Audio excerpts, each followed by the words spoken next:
Hi everyone, Akash Verma this side and welcome to your Former Minds platform. So this video is going to be little big.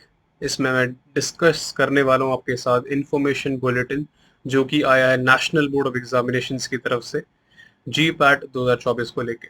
तो जी PAT 2024 जो है exam होने वाला है आपका 8 जून को और काफ़ी सारी डिटेल्स उसके बारे में निकल के आई हैं। पैटर्न क्या रहेगा और टाइम रूल एक निकल के नया आया है, साथ ही साथ थर्ड ईयर वालों के लिए खुशखबरी है। ठीक है, तो थोड़ा आपको बैकग्राउंड दे देता हूँ, उसके बाद हम वीडियो पे चलते हैं। लेकिन आपको एक चीज़ बता दूँ, वीडियो के अंदर दो पार्ट रहेंगे। एक वो पार्ट जो सबको जानना है, मतलब जो बेसिक चीज़ें सबको पता होनी चाहिए क्योंकि ये वीडियो थोड़ी बड़ी रहेगी।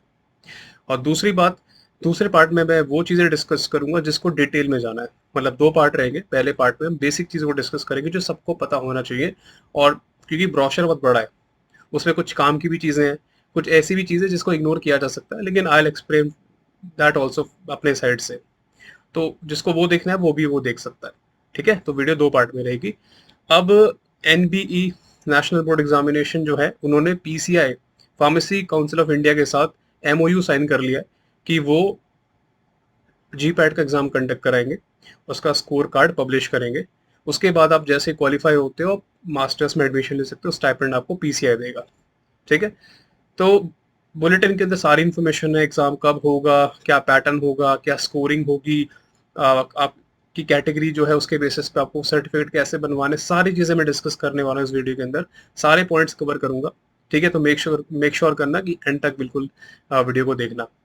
अब दूसरी चीज़ आती है कि फार्मा माइंड्स ने 2025 और 26 के लिए बैचेस लॉन्च कर दिए हैं। एक अप्रैल बैच होता है, एक जुलाई बैच होता है।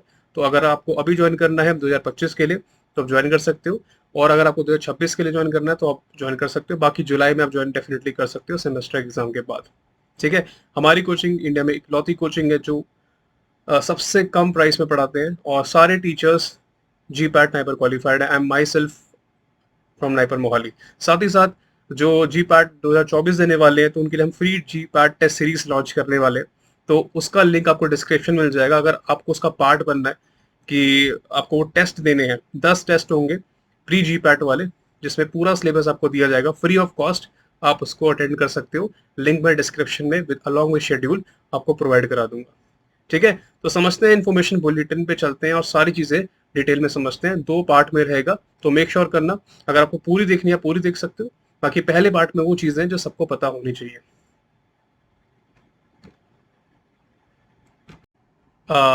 Welcome back. सो मैं ये वीडियो अपलोड ही करने जा रहा था तो आई गॉट दिस इन्फॉर्मेशन कि अभी दो चीज़ें थोड़ी अनक्लियर हैं। और एप्लीकेशन फॉर्म में EWS का कोई मेंशन नहीं है, और दूसरी बात, फर्स्ट ईयर जो बच्चे डिप्लोमा करके बी फार्मा आए तो वो कैसे CGPA भरेंगे, इसकी भी कोई इन्फॉर्मेशन नहीं है। ठीक है, तो अभी 2-3 दिन रुक जाएंगे, उसके बाद ही फॉर्म भरने जाएंगे। क्या पता कल जो बच्चे, मैं भी अपनी तरफ से करने वाला हूँ फॉर श्योर, इसका कुछ कंक्लूजन निकल के आता है, कुछ इसका कुछ सोल्यूशन निकल के आता है तो ही फॉर्म भरना। तो 2-3 दिन रुक जाओ, ठीक है, उसके बाद भर देना फॉर्म। Okay, welcome back. तो इस वीडियो में हम समझेंगे जी पैट के पूरे बुलेटिन के बारे में, जितनी भी इंफॉर्मेशन है सारी इंफॉर्मेशन आपको यहाँ मिलने वाली है, और सारी चीज़ें हम डिस्कस करेंगे डिटेल में। ठीक है, तो मेक श्योर करना वीडियो अगेन 2 पार्ट्स में है। पहला पार्ट सबके लिए कंपलसरी है, सेकंड पार्ट जो है वो आपके ऊपर है, आप देखना चाहते हो कि नहीं। उसमें भी मैं बहुत सारी इन्फॉर्मेशन शेयर करूंगा, जैसे कि अगर किसी का सेंटर जो है आप सेलेक्ट करते हो वो सिलेक्ट नहीं हो पा रहा तो वो क्या करना है, जो और भी एक्स्ट्रा इन्फॉर्मेशन होती है वो हम उसमें डिस्कस करेंगे। ठीक है, तो चलते हैं जो मेन चीज़ें हैं। सबसे पहली बात, आपको एप्लीकेशन फॉर्म सबमिट करना है। एप्लीकेशन फॉर्म कैसे सबमिट करना है इसके ऊपर हम ऑलरेडी वीडियो बना चुके हैं। आपको आई बटन ऊपर जो दिख रहा होगा उस पर आप क्लिक करोगे तो आपको मिल जाएगा। साथ ही साथ में डिस्क्रिप्शन बॉक्स जो आपका रहता है ना, उसमें भी लिंक डाल दूंगा। हमने समझाया है स्टेप बाय स्टेप आपको कैसे डिस्क्रिप्शन आप जाएंगे वहाँ पे आपको लिंक मिल जाएगा, आप वीडियो पूरी देख सकते हो, और कैसे आपको एप्लीकेशन फॉर्म भरना है वो सारी चीज़ें भी क्लैरिफाई हो जाएगी। ठीक है, अब डेट क्या है, 19 तारीख से लेके 19 अप्रैल से 8 मई रात को 11:55। तो मेन जो हमें डेट याद रखनी है वो है आपकी 19 तारीख इस महीने की, अप्रैल से लेके 8 मई। तो हर बार जो है टाइम 1.5 महीने कुछ का मिलता था, 1 महीने का, इस बार काफ़ी कम टाइम है। तो मेक श्योर करना जल्दी से जल्दी आप भर देना। और जल्दी क्यों मैं बोल रहा हूँ उसका रीज़न आपको आगे बताऊंगा, क्योंकि यहाँ सेंटर्स का बड़ा इशू है। जितना जल्दी हो सकता है उतने जल्दी फॉर्म भर दो, बेस्ट रहेगा। ठीक है, चलो।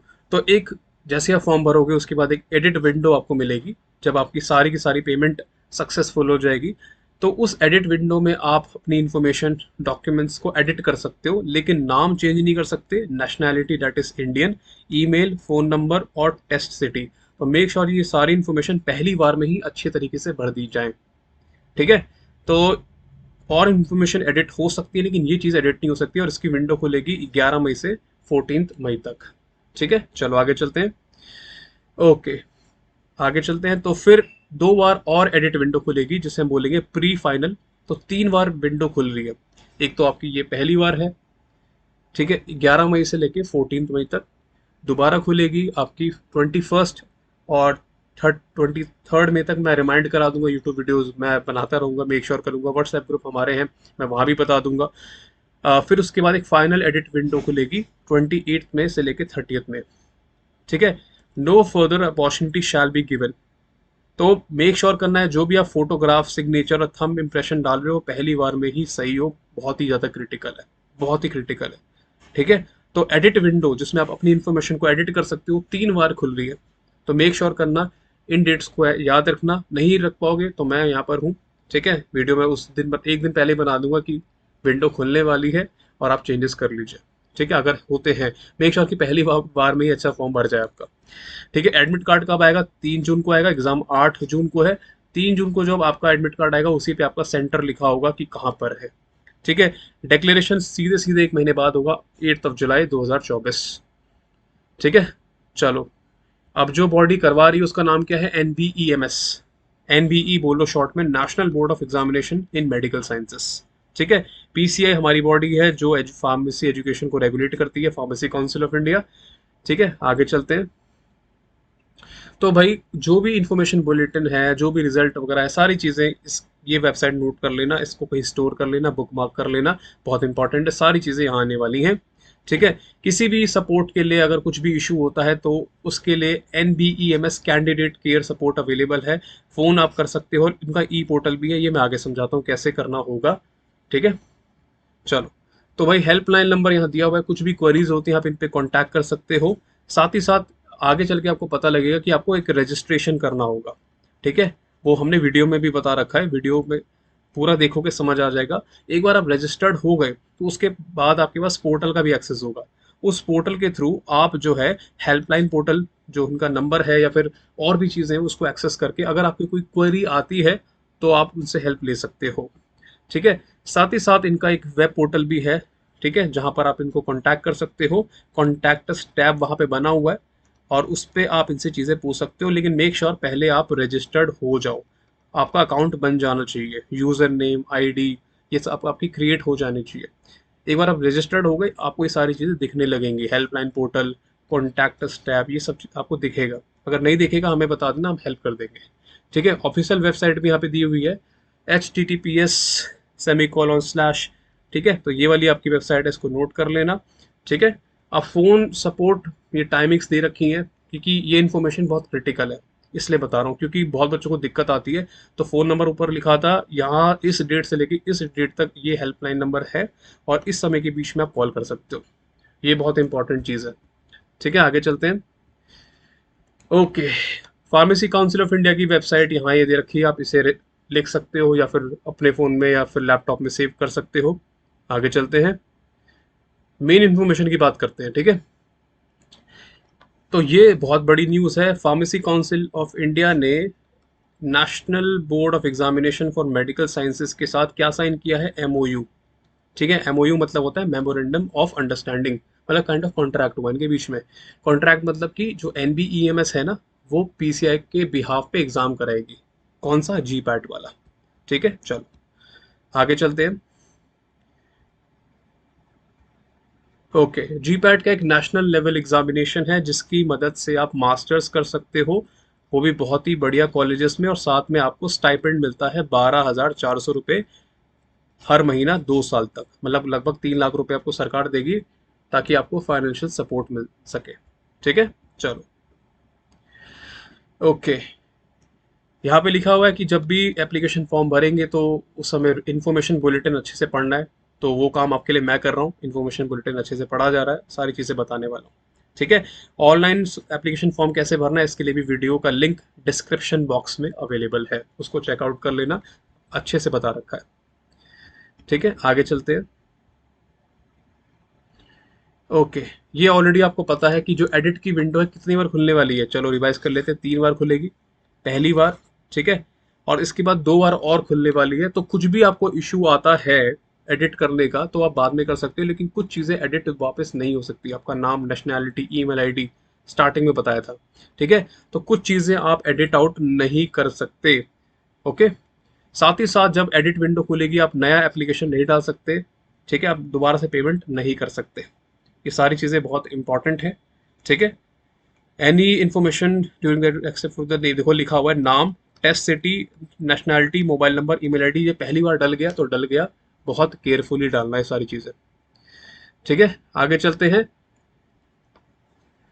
फाइनल एडिट विंडो में अगर आपकी कुछ मिस्टेक्स हुई हैं फोटोग्राफ में, सिग्नेचर में, थंब इंप्रेशन में, तो वो इंटीमीडिएट मतलब उसको लेके आप एडिटिंग कर सकते हो।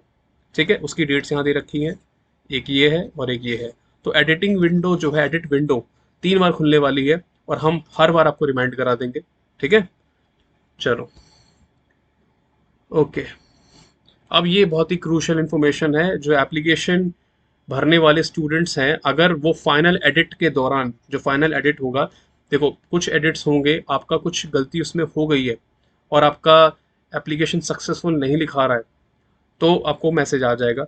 ठीक है, ये आपको पता खुद ही लग जाएगा। और अगर आप उसको फाइनल एडिट से पहले के दौरान ठीक नहीं कर पाए, फेल हो गए, तो फिर उस केस में आपका एप्लीकेशन रिजेक्ट हो जाएगा, आप जीपैट का एग्जाम नहीं दे पाओगे। तो ये बहुत ही क्रूशियल है कि जितने भी एडिट्स होंगे एक्टिव रहना, कुछ भी गलती नहीं होनी चाहिए।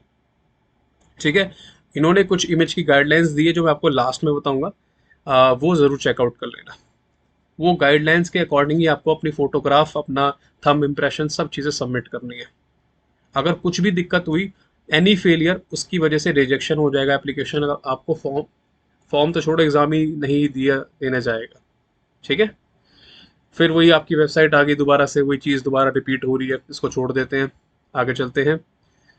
अब यहाँ पे लिखा है कि जो कैंडिडेट है वो जीपैट का फॉर्म एक ही बार भर सकता है।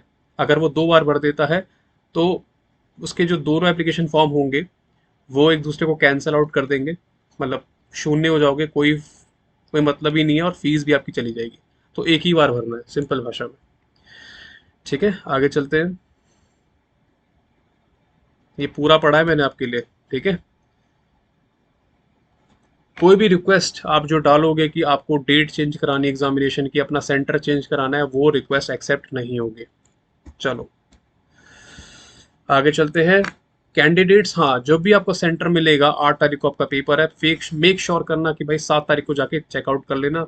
लेट हो गए, नहीं एंट्री मिलेगी, तो एक दिन जाके पहले ही वेल इन एडवांस चेक कर लेना कहाँ पर सेंटर पड़ा है। ये नहीं कि, या फिर अगर उसी दिन आप निकल सकते हो तो सुबह बहुत ही जल्दी 4-5 घंटे पहले निकल जाना। ठीक है, ऐसा करना कि वहाँ पे आप 4-5 घंटे या 3 घंटे पहले ही पहुँच जाओ। ऐसा नहीं कि आप बिल्कुल टाइम पे पहुँचोगे, क्योंकि पिछले साल भी बच्चों के साथ हुआ है, वो लेट हो गए तो एग्ज़ाम नहीं देने दिया। एग्जाम के टाइम पे आप कोई भी फ़ोन, इलेक्ट्रॉनिक डिवाइस वहाँ नहीं ले जा सकते, अलाउड ही नहीं है। ये तो बेसिक सी चीज़ें हैं, फ़ोन हो गया, बहुत सारी चीज़ें हैं, ठीक है, आप नहीं ले जा सकते। अब ये बहुत ही क्रूशियल है, इसके लिए मैं एक अलग से वीडियो बनाऊंगा, एक डेमो टेस्ट होगा और इसके बारे में हम आपको अपडेट भी कर देंगे जब ये होगा, उससे एक दिन पहले। 27 मई से ऑनवर्ड से एग्ज़ाम होंगे इस वाली वेबसाइट पे। एग्ज़ाम मतलब कौन से, डेमो टेस्ट है, क्योंकि जी पैट का एग्ज़ाम में थोड़े चेंजेस हुए हैं, आपको अभी थोड़ी देर में बताता हूँ। तो कैसा एग्ज़ाम दिखेगा, कैसा क्या होगा, चेकआउट करने के लिए ज़रूर इस वेबसाइट पे जाना, हम याद दिला देंगे, don't worry about that. WhatsApp group में आप ऑलरेडी हो, व्हाट्सएप ग्रुप का लिंक भी डिस्क्रिप्शन में है। तो इस एग्ज़ाम जो होगा, ये डेमो टेस्ट, इसको ज़रूर देना। क्यों? ताकि आप फैमिलराइज हो जाओ, आपको थोड़ा आइडिया लग जाए कि पेपर कैसा आएगा, ये कैसा दिखेगा। ठीक है, आगे चलते हैं।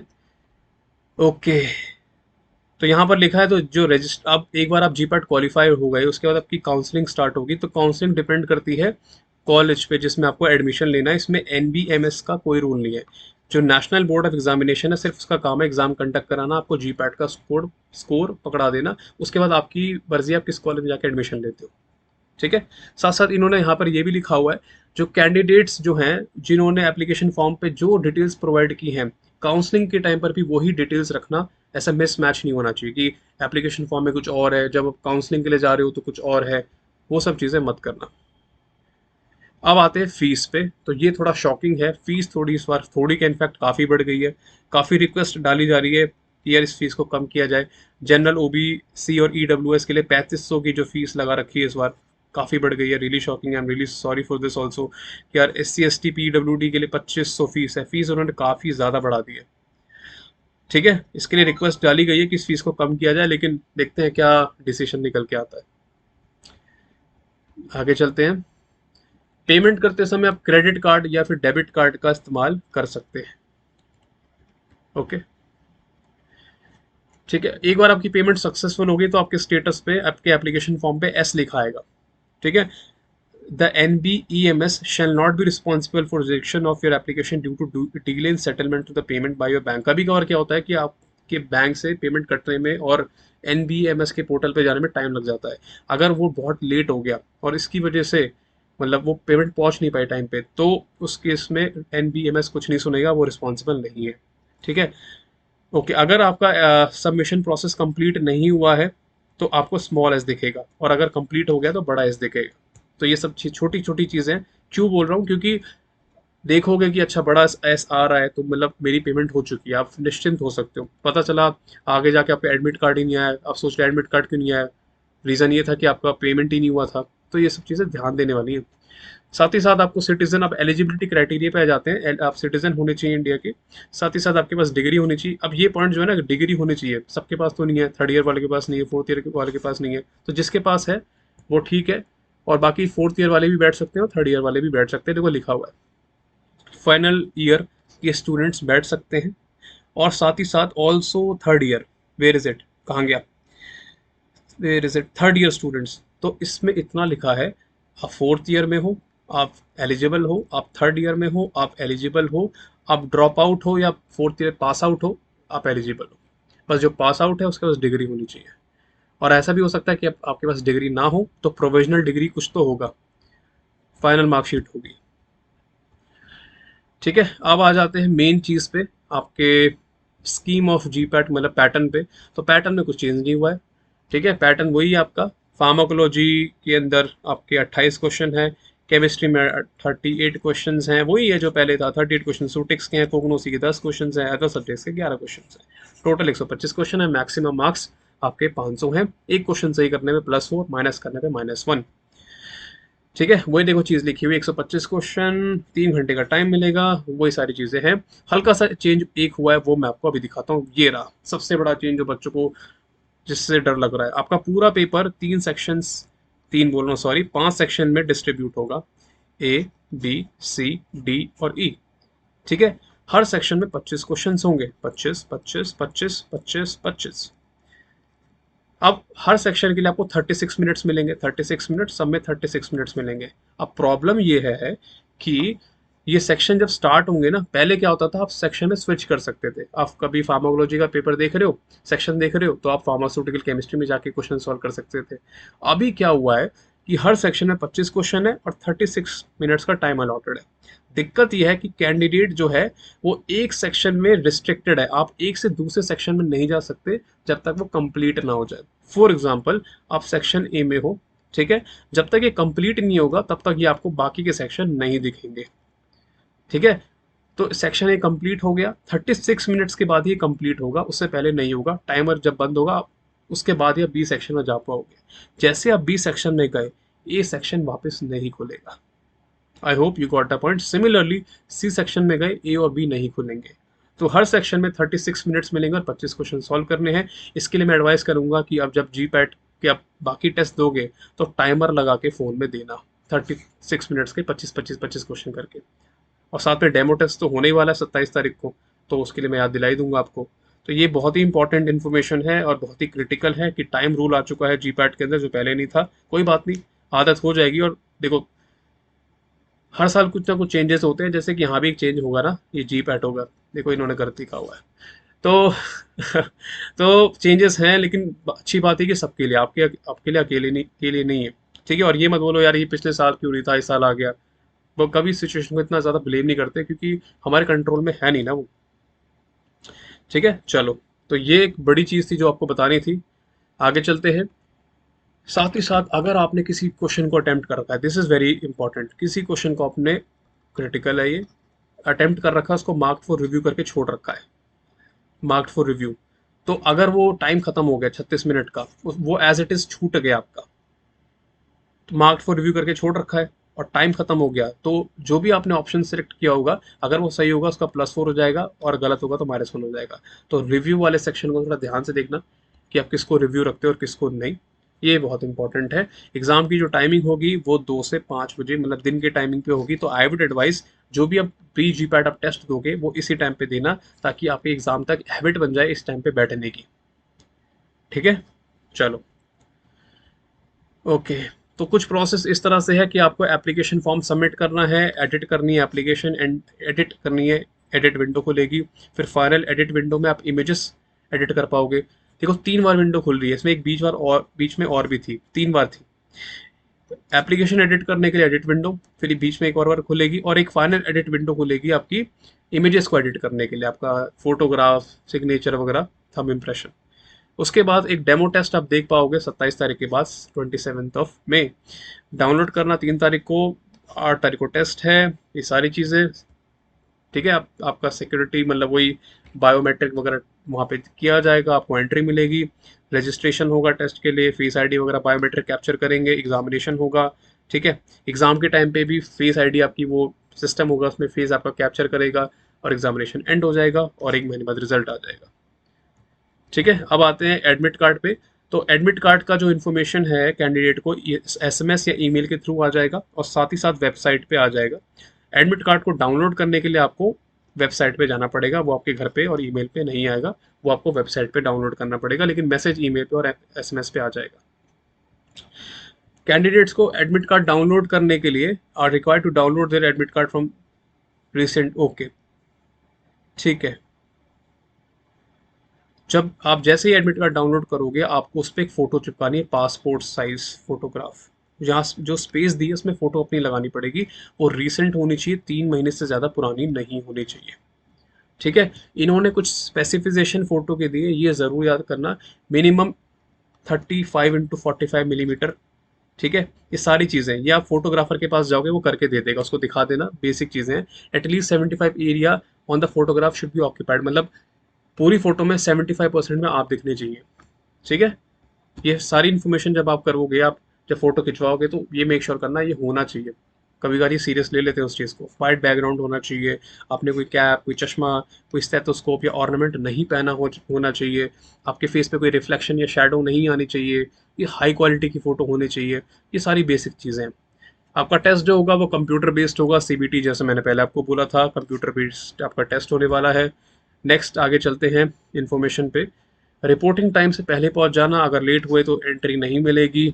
ठीक है, एग्जैक्ट एड्रेस और लोकेशन जो है एडमिट कार्ड में आपको दिया होगा, तो कैंडिडेट्स को ये एडवाइस किया जाता है कि वो पहले ही पहुंच जाएं, एक दिन जाके फैमिलराइज हो जाएं कि कहाँ पर है सेंटर, अगर उस दिन लेट ना हो जाओ वापस। ठीक है, कैंडिडेट्स को क्या क्या लेकर आना है सेंटर पे, बहुत ही इंपॉर्टेंट इन्फॉर्मेशन है। ठीक है, तो सॉरी, सबसे पहली चीज़ आपको जो लेकर आनी है वो एडमिट कार्ड, जिसपे QR कोड या बार कोड रहेगा, और दूसरी चीज़ आपको फोटो आईडी लेकर आनी है, इशूड, जो कि गवर्नमेंट ने इशू किया। पहली चीज़ एडमिट कार्ड होना चाहिए आपके पास, और दूसरी चीज़ आपके पास क्या होना चाहिए, एडमिट कार्ड मैं बोलूँगा 2 निकाल लेना, बाई चांस एक से खो जाए, और उसमें भी मेक श्योर करना कलर्ड निकालना। ठीक है, एडमिट कार्ड कलर्ड निकालना, और एक गवर्नमेंट इशूड फोटो आईडी होनी चाहिए, उसमें से PAN card, driving licence, voter ID, passport, कुछ भी रख सकते हो, आधार कार्ड सभी रखते हो, तो मोस्टली आधार कार्ड ही सेफ रहेगा मेरे हिसाब से तो। ठीक है, आगे चलते हैं। अब ये सारी चीज़ें आप पढ़ लेना, आपको ये सारी चीज़ें अंदर ले जाना मना है। प्लास्टिक पाउच, कैलकुलेटर, ये सब चीज़ें आप नहीं ले जा सकते, देखो ऊपर लिखा हुआ है, विल नॉट बी अलाउड। ठीक है, ये पढ़ लेना। ईयर रिंग्स वगैरह, कैप, चश्मा, सॉफ्ट ड्रिंक नहीं कर सकते। स्पाई कैमरा तो भाई भूल ही जाओ, मतलब कोई पॉइंट ही नहीं बनता ना इन चीज़ों का। क्या ले जाना अंदर अलाउड है, वो है आपका एडमिट कार्ड और आपका ID कार्ड, जो कि आपका आधार कार्ड, पैन कार्ड, कुछ भी हो सकता है। ठीक है, आगे चलते हैं। और क्या चीज़ें हैं, each work station will be blocked, मतलब जो जहाँ भी आप जिस जगह में बैठोगे ना, सामने से लेफ्ट एंड राइट ब्लॉक होगी, आपको इधर उधर नहीं देखना है, कैमरा लगे होंगे, ये क्रिटिकल है। आपको कोई रफ पेपर नहीं मिलेगा, जो थोड़ा शॉकिंग मुझे लग रहा है, लेकिन पता नहीं क्यों ये रफ पेपर नहीं देना चाह रहे। उसके बाद कुछ भी आपका फेलियर होता है, बाई चांस वहाँ लाइट चली जाती है, ये सिर्फ आप ही का कंप्यूटर बंद हो जाता है, या आपका कंप्यूटर सही से काम नहीं कर रहा, बार बार फ्लैश मार रहा है, कोई दिक्कत आ रही है, तो उस केस में वहाँ पे प्रिपरेशन रहेगी, आपको हेल्प मिलेगी, आपका कोई भी टाइम लॉस नहीं होगा। ठीक है, आगे चलते हैं। अब ये सेंटर्स की लिस्ट है, तो आप चेकआउट कर लेना कहाँ कहाँ सेंटर्स पड़े हैं। आगरा है, बीकानेर है, बीकानेर आपका, और कानपुर है, मदुराई, लखनऊ, तो ये सेंटर्स की लिस्ट है, चेकआउट ज़रूर कर लेना। एग्जैक्ट वेन्यू आपके एडमिट कार्ड पे लिख के आएगा कहाँ पर है।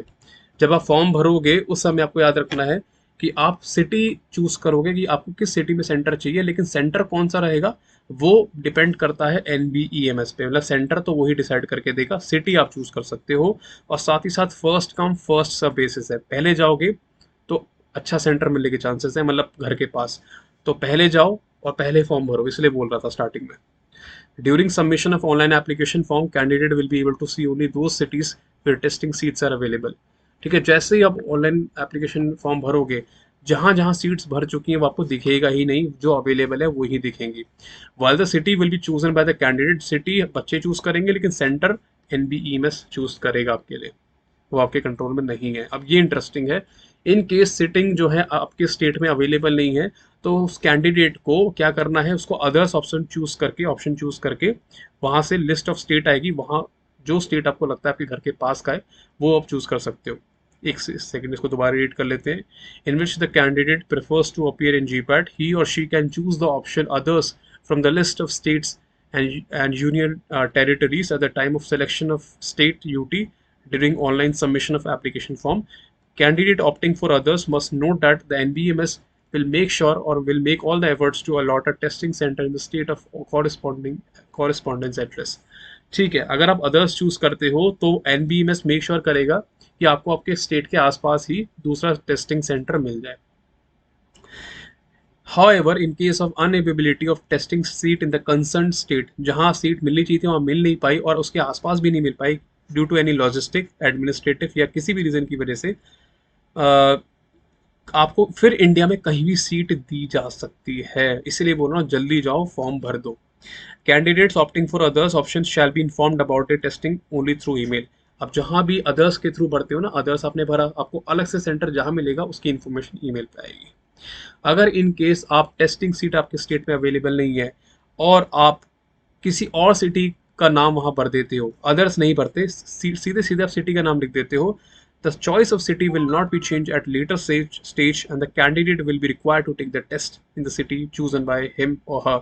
वो जो आपने सिटी चूज करी फिर वही रहेगी, वो चेंज नहीं होगी बिल्कुल भी। तो ये चीज आपको याद रखनी है। The test city can be selected from available choices on first come first serve basis. जल्दी जाओ जल्दी काम करो, है ना, काम बनेगा, जितना जल्दी करोगे उतना बढ़िया। ओके, ये सब ऑलरेडी हो चुका है। रिक्वेस्ट फॉर चेंज ऑफ, ये आप अपना टेस्टिंग सेंटर चेंज नहीं करा सकते, ना ही सिटी चेंज करा सकते हो। अब ये अगला आता है ऑनलाइन GPAT एप्लीकेशन फॉर्म कैसे भरना है, इसके बारे में इन्फॉर्मेशन या फिर सीधे सीधे वीडियो बना दिए, तो उसको मैं नहीं पढ़ूंगा। पूरी वीडियो जाके चेकआउट कर लेना, डिस्क्रिप्शन बॉक्स में है और आई बटन में भी है। आगे चलते हैं, चलो। ये तो मुझे पढ़ने की जरूरत नहीं है, चीटिंग वीटिंग नहीं करनी है भाई, सीधी बात है। पकड़े गए तो आप किसी भी एग्जाम में जो कि NBEMS कराता है बैठने नहीं दिए जाओगे। आगे चलते हैं। अब आता है रिजल्ट, ये इंपॉर्टेंट है। तो रिजल्ट जो होगा, उस जो रिस्पॉन्स आएंगे, मतलब जो भी आंसर होगा और जो क्वेश्चन पेपर होगा, वो अपनी वेबसाइट पे NBEMS दिखाएगा। ठीक है, उस रिस्पॉन्स को 3 दिन के लिए दिखाया जाएगा। ठीक है, अब होगा क्या, वो एक प्रोविजनल की होगी, मतलब फाइनल आंसर की नहीं होगी, वो 3 दिन के लिए दिखाई जाएगी। उसके बाद जो कैंडिडेट्स उनको अपॉर्चुनिटी मिलेगी, वो क्वेश्चन को चैलेंज कर सकते हैं। एक क्वेश्चन को 200 रुपये में चैलेंज किया जा सकता है। अगर वो चेंज होता है आंसर, वो सबके लिए चेंज होगा, सिर्फ उस बच्चे के लिए नहीं होगा, सबके लिए चेंज होगा, पहले बता रहा हूँ। लेकिन चैलेंज करना बहुत जरूरी है। प्रोफेशनल आंसर की 3 दिन के लिए अवेलेबल होगी। Only paid challenges made during the stipulated time, उस टाइम पे जो चैलेंजेस किए जाएंगे बच्चों के द्वारा, वही कंसिडर होंगे, 3 दिन के बाद नहीं होंगे।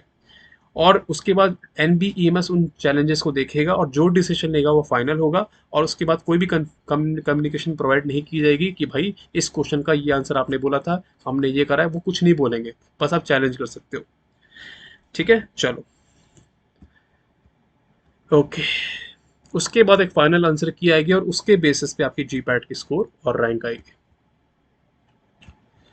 ये सब एक्स्ट्रा है, इसको बाद में डिस्कस करेंगे। The validity off score of the GPAT shall be for 3 years। ये बहुत इंपॉर्टेंट है। आपकी जो वैलिडिटी होगी वो 3 साल की रहेगी। काफ़ी समय से सुनने में आ रहा था कि 1 साल की रह जाएगी, तो नहीं, वो 3 साल की होगी। The candidate having laser number of negative responses, अगर दो बच्चे हैं जिनकी टाई ब्रेकर हो जाता है, ये वैसे एक्स्ट्रा पॉइंट है, तो उस बच्चे को ज़्यादा प्रेफर किया जाएगा जिसके नेगेटिव रिस्पॉन्स कम होंगे या फिर जिसकी एज ज़्यादा होगी। ठीक है। NBEMS कोई भी कैटेगरी वाइज या स्टेट वाइज लिस्ट नहीं बनाएगी, बस स्कोर आएगा, रैंक आएगी और आपकी कैटेगरी लिख के आएगी, लेकिन लिस्ट तैयार नहीं होगी। ठीक है। SC कैंडिडेट्स के लिए 15% सीट्स हैं, ST के लिए 7.5, OBC के लिए 27 हैं। ठीक है, 10% जो है इकोनॉमिकली वीकर सेक्शन EWS के लिए भी सीट्स दे रखी हैं। ओके, और हर कैटेगरी के अंदर 5% सीट्स जो है वो उन लोगों के लिए है जो जिनको डिसेबिलिटी वगैरह है 40% से ज़्यादा, तो उनके लिए भी 5% रिजर्वेशन हैगी। OBC कैटेगरी के अंदर अदर बैकवर्ड कास्ट के अंदर क्रीमी लेयर आती है। ठीक है, तो मेक श्योर करना है कि आपका जो सर्टिफिकेट है वो नॉन क्रीमी लेयर वाला हो। क्रीमी लेयर मतलब होता है कि आपकी जो सैलरी है वो अच्छी खासी है, एक अमाउंट से ज़्यादा है, तो आपको जो सर्टिफिकेट होना चाहिए ना वो OBC NCL non creamy layer का होना चाहिए, और साथ ही साथ वो अपडेटेड होना चाहिए उसी साल का, और सेंट्रल होना चाहिए, स्टेट से काम नहीं चलेगा क्योंकि ये नेशनल एग्जाम है। तो जो सर्टिफिकेट है सेंट्रल होना चाहिए, स्टेट से काम चल जाएगा, बच्चे पूछते हैं नहीं चलेगा, अभी बता रहा हूँ, बाद में दिक्कत आएगी, मुझे मत बोलना, सेंट्रल ही चाहिए। आगे चलते हैं आपके लिए, चलो ये तो ऑलरेडी पहले ही बता दिया था, हेल्पलाइन नंबर। ठीक है, बाकी कुछ भी दिक्कत आए तो अगर आपको जाना है, फिजिकली मिलना है, तो एग्जीक्यूटिव डायरेक्टर न्यू दिल्ली में बैठे हैं, ठीक, अंसारी नगर में। ठीक है, ज़रूरत ना ही पड़े तो अच्छा है। अगर ईमेल आपने कोई सेंड किया है जीपैट के लिए तो उसको कंसिडर नहीं किया जाएगा, मतलब आपको कुछ भी दिक्कत आती है तो वो कंसिडर नहीं की जाएगी, लेकिन की जाएगी, बता रहा हूँ कैसे। अगर आपने कोई ईमेल सेंड किया है जो कि NBEMS के पोर्टल पे रजिस्टर है, मतलब उसके पोर्टल पे आप गए, वहाँ पे ईमेल आईडी कोई डालनी पड़ी होगी, वो रजिस्टर हो जाएगी, उसके थ्रू आप जब कोई क्वेरी डालते हो उसी को प्रोसेस किया जाएगा। ऐसे मतलब बिना उसके कोई ईमेल आईडी से कोई रिस्पांस नहीं मिलेगा। और जब भी आप कोई रिस्पांस चाहते हो उनसे या उनका रिप्लाई चाहते हो, आपको इस ऑर्डर में आपको मैसेज उनको करना है, मेरा नाम क्या है, email ID, phone number, correspondent address, application ID, roll number वगैरह, ईयर ऑफ एग्जामिनेशन, ये फॉर्मेट आपको भेजना पड़ेगा। और फिर अपना क्वेश्चन पूछो, जो भी आपकी क्वेरी है या जो भी आपको हेल्प चाहिए। अब ये आते हैं इमेज अपलोड इंस्ट्रक्शन। मुझे लगता है इसमें बच्चे फंस सकते हैं, तो उसको बहुत ही ज़्यादा क्रिटिकल है, ये इंपॉर्टेंट है, क्योंकि रिजेक्शन हो जाएगा अगर कुछ भी गलत हुआ तो। ठीक है, तो ये सारी चीज़ें अपने फोटोग्राफर को, मैं तो बोलूँगा घर से मत खींचो, जाके ना फोटोग्राफर को ये सारी चीज़ें दिखा देना, इतना मुझे लेंथ चाहिए, इतनी ब्रेड्थ चाहिए, ऐसे ऐसे करके वो सारी चीज़ें उसको बता देना। मुझे वाइट बैकग्राउंड चाहिए, वाइट बैकग्राउंड में 75% मेरा ही फेस आना चाहिए। ये सब छोटी छोटी चीज़ें जो आपको पता होनी चाहिए। ठीक है, लाइट फॉल नहीं करनी चाहिए आपके फेस पे, कोई ऑब्जेक्ट नहीं आना चाहिए, आपका पूरा फेस, कान, नाक सब दिखना चाहिए, आप और कोई बॉडी पार्ट नहीं आना चाहिए। ठीक है, तो ये सारी चीज़ें इंपॉर्टेंट है। आपको अपनी रीसेंट फोटोग्राफ डालनी है, 3 महीने से ज़्यादा पुरानी नहीं होनी चाहिए, नहीं तो दिक्कत आ जाएगी। ठीक है, ब्राइट लाइट नहीं आनी चाहिए, ये सब चीज़ें बेसिक बेसिक है, इसको रीड कर लेना। वही होता है ना, एक बेसिक सी फोटो हम खिंचवाते हैं, दिखाता हूँ चलो आपको आगे भी। उसका जब सिग्नेचर डालना है तो उसको भी आपको अच्छे से खींचना है, उसको स्कैन करना है, स्कैन करके सिस्टम में डालना है। उसका इन्होंने यहाँ पे साइज वाइज सब दिया हुआ है, इतनी इसकी हाइट है, उसकी इतनी लेंथ है। ठीक है, तो ये सारी चीज़ें इंपॉर्टेंट है, उसको उसका साइज भी दिया हुआ है इन्होंने केबी में, इतने केबी का होना चाहिए। कहाँ गया, the size of image should less be less than 80 KB। तो ये इमेज वाला जो सेक्शन है ना, मैं सबको बोलूँगा अच्छे से पढ़ लेना, जब भी आप इमेज डालने वाले हो तो इसको प्रॉपरली रीड करके डालना। ठीक है, कि इमेज कैसे डालनी है, सिग्नेचर कैसे डालना है, थंब इम्प्रेशन, ये सारी चीज़ें बहुत इंपॉर्टेंट है। ठीक है, ओके, इसको रीड कर लेना बहुत ध्यान से। जैसे ये कटी हुई फोटो है, इसमें सर गायब है, क्रॉप्ड इमेज नहीं चलेगा, ये एक्सेप्टेबल है। साइड फोटो नहीं चलेगी, ये कॉमन सेंस है ना, ये सारी चीज़ आप देख लेना। इन्होंने ये सब दिया है यहाँ पर। उसके बाद क्या दिया है, उसके बाद इन्होंने फॉर्मेट दिया हुआ है। शेड्यूल कास्ट और शेड्यूल ट्राइब के लिए इन्होंने फॉर्मेट दिया कि अगर आप अपना सर्टिफिकेट बनाओगे तो वो इस फॉर्मेट में होना चाहिए, और साथ ही साथ वो अपडेटेड होना चाहिए और सेंट्रल होना चाहिए। फिर शायद इन्होंने ओबीसी का भी दिया होगा इधर, देखो ये रहा ओबीसी का, सब दे रखा है, एनेक्जर्स है, मतलब इसी फॉर्मेट में जाके आपको एफिडेविट वाले से बनवाना है। ये आपका इनकम सर्टिफिकेट है इकोनॉमिकली वीकर सेक्शन ईडब्ल्यूएस वाले लोगों के लिए, ठीक है। चलो, तो यहाँ पर हमारी जो बेसिक चीज़ें थी वो कवर होती है, और अब वो चीज़ स्टार्ट होती है जो एक्स्ट्रा है। तो अगर आपको देखना है तो आप रुक सकते हो वीडियो में, मैं वो भी बता देता हूँ, ज़्यादा टाइम लगेगा नहीं, 10 से 15 मिनट में वो भी कवर कर लेंगे। लेकिन मेन चीज़ें जो आपको सबको पता होनी चाहिए वो मैंने कवर कर दी है, ठीक है। तो एक्स्ट्रा चीज़ें देख लेते हैं थोड़ी। तो जी पैट का एग्ज़ाम पहली बार 2010 में हुआ था, एआईसीटी उस समय कंडक्ट कराती थी। उसके बाद 2019 से एनटीए ने कंडक्ट कराया 2023 तक। अब 2024 से ये जो रिस्पॉन्सिबिलिटी उठा ली है एनबीईएमएस ने, national board of examination for medical sciences ने, यहाँ पर ये लिखा हुआ है बस। फार्मेसी काउंसिल ऑफ इंडिया की रिस्पॉन्सिबिलिटी है कि वो बच्चों को स्कॉलरशिप डिस्पर्स करेंगे, मतलब प्रोवाइड कराएंगे, और फार्मेसी एक्ट के तहत वो ये सारा काम कर रहे हैं। उसके बाद एनबीएमएस की बात जो की जाती है वो 1975 में शुरुआत उसकी हुई थी, और ये मेक श्योर करती है जो इंडिया में पोस्ट ग्रेजुएशन कोर्सेज हैं मेडिकल एजुकेशन के लिए, उसके स्टैंडर्ड्स को बढ़ाता है, और मेक श्योर करता है कि जो एग्जामिनेशन हो वो अच्छे लेवल की हो और अच्छे बच्चे आगे जाएं। ओके, और बेसिक बेसिक चीज़ें यहाँ लिखी हुई हैं कि जो जी पैट का एग्ज़ाम है वो एनबीएमएस कराने वाला है, एमबीबीएस एनबीईएमएस सॉरी, एनबीईएमएस दोनों सेम ऐसे दिखते हैं, एनबीबीएस एनबीईएमएस। तो कैंडिडेट्स में नो डैट जो एनबीईएमएस है वो सिर्फ और सिर्फ जी पैट कराएगा, रिजल्ट डिक्लेयर करेगा और आपको रिजल्ट पकड़ा देगा। उसके बाद आपकी जो काउंसलिंग है, आपको जो स्टाइपेंड मिलेगा वो आप एनबीईएमएस से एक्सपेक्ट मत करना, वो काम पीसीआई का है, ठीक है, या फिर आपका है, आपको जाके कॉलेज में एडमिशन लेना है। साथ ही साथ अगर आप जी पैट में बैठ गए एग्जाम में, इसका मतलब ये नहीं कि आपको मास्टर्स में सीट मिल जाएगी या आपको स्कॉलरशिप मिलेगी। जी पैट में बैठना और क्वालिफाई करना अलग अलग चीज़ें हैं। तो जी पैट में बैठो, क्वालिफाई करो, तो ही जाके आपको स्टाइपेंड, या फिर स्टाइपेंड तो मिलेगी और सीट भी मिलेगी। चलो, ये इतना इंपॉर्टेंट पॉइंट नहीं है, ये भी हटाते हैं हम लोग। ये जो भी फॉर्म भर रहा है उसको एप्लीकेंट बोलते हैं। एप्लीकेंट की रिस्पॉन्सिबिलिटी है कि जो भी इन्फॉर्मेशन वो भरेगा वो सारी की सारी सही होनी चाहिए। अगर गलत हुई तो दिक्कत हो जाएगी, फिर तो दिक्कत हो जाएगी, समझ रहे हो। The candidates who fail to submit duly completed applications with the requisite documents or fail to rectify the deficiencies in their applications by the last date prescribed for rectification shall be declared ineligible।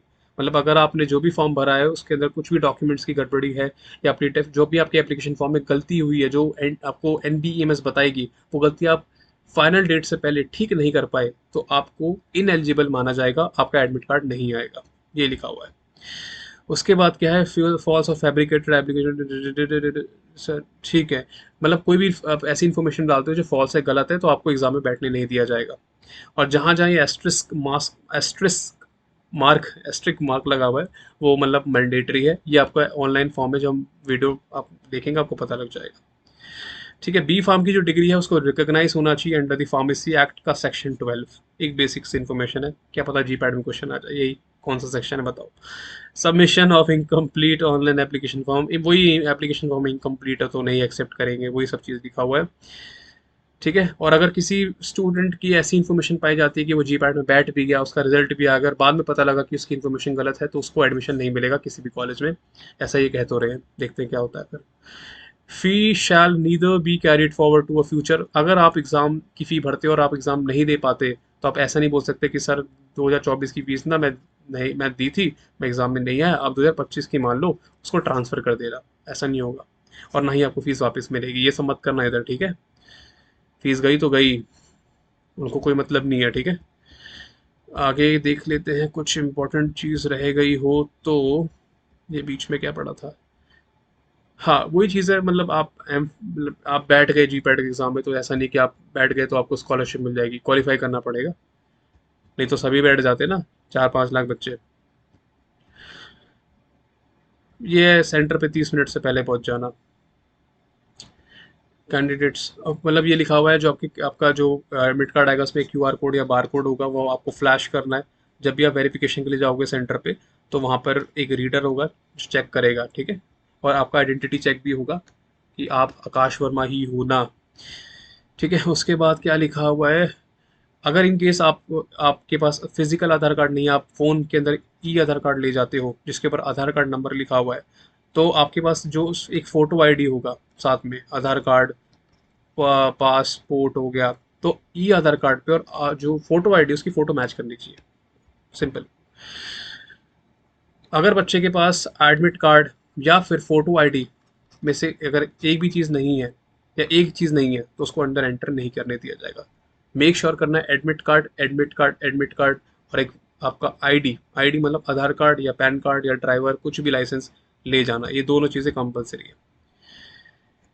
Okay, देखो, आप centre पे आपके लिए सामान वान जो extra ले जाओगे उसको रखने की कोई जिम्मेदारी सेंटर की नहीं है, लेकिन वहाँ जुगाड़ होता है। लेकिन मैं बोलूँगा कम से कम सामान ले जाओ तो बहुत अच्छी बात है। सेंटर में कुछ नहीं ले जाने दिया जाएगा, barred items inside the centre नहीं लिए लिए जाना दिए आपको जाएगा, तो पॉसिबल नहीं है वो चीज़ें। इसको भी हटाओ, इतना इंपॉर्टेंट नहीं है। बायोमेट्रिक होगा, आपका फेस वेरीफाई किया जाएगा, इस आप आपको रिसेंट फोटोग्राफी अपलोड करनी है, ये सारी चीज़ें मैटर करती हैं, ठीक है। सेंटर्स की लिस्ट आप देख ही लेना, ये पूरा मैं अपलोड कर दूंगा, ठीक है।